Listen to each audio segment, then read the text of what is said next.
Gates County is a primarily agricultural community of roughly 11,000 residents. There is only one high school with 527 students, 3 administrators, and 42 teachers.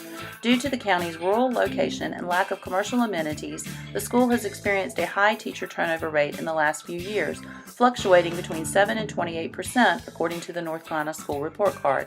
As a result, new staff members are being introduced each year to the culture, policies, and procedures of GCHS. Unfortunately, this training is done without a faculty handbook. Principal Jonathan Hayes agreed to let me take on the creation of a handbook draft for my organizational management SLP. At one time, faculty members were provided a handbook, but due to principal turnover, a copy of that manual cannot be found.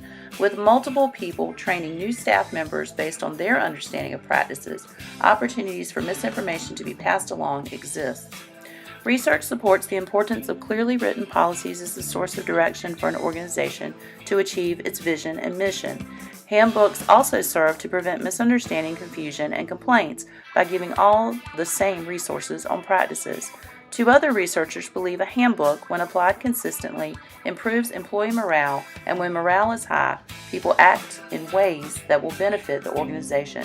To ensure that stakeholders are working toward the same goals, a handbook is one critical tool in the administrator's arsenal.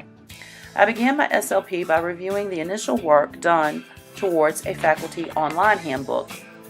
While I felt this idea had merit, I convinced Mr. Hayes to start with a written handbook to serve as a quick reference book, easily accessible to teachers in their classrooms. I then surveyed staff to gauge what they would like included. 19 staff members responded, with 100% agreeing that a manual is essential. One respondent noted, a faculty staff handbook is needed to have structure within the total school environment. Survey participants provided multiple policy ideas for inclusion, and from this I compiled my list of handbook topics. I worked with the media coordinator, instructional coach, and one assistant principal to find and revise existing policies for use. We divided up the remaining major topics in order to write policy statements based on current practices.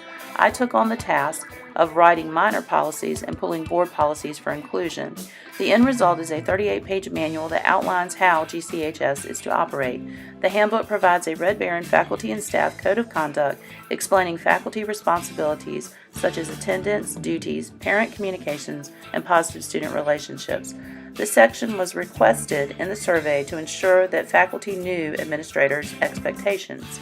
Another important addition is the chart of various websites used at GCHS.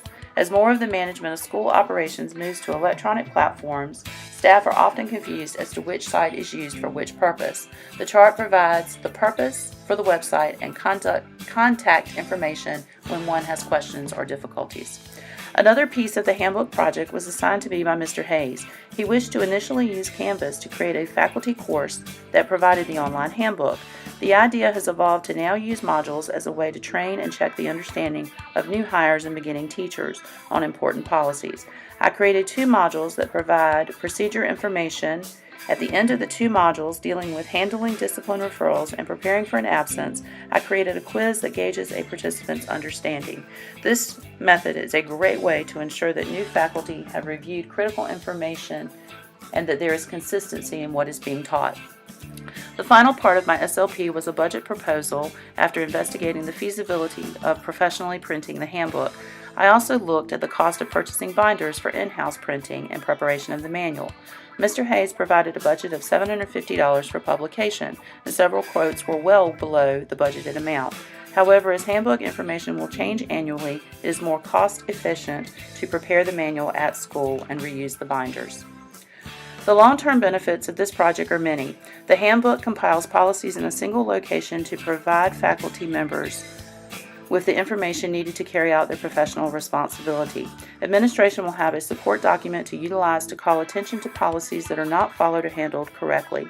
GCHS faculty members will be made aware of district, state, and federal mandates and feel trusted as professionals to carry out these directives. Moreover, teachers can give feedback on procedures in need of revision once the policy is reviewed. Allowing this input creates a climate where stakeholders feel valued and linked to the success of our school. I am pleased with the final products. The handbook draft, online Canvas modules, and the printing proposal have moved the project closer to implementation. I look forward to seeing the impact of the new handbook on faculty morale and school efficiency in the upcoming school year.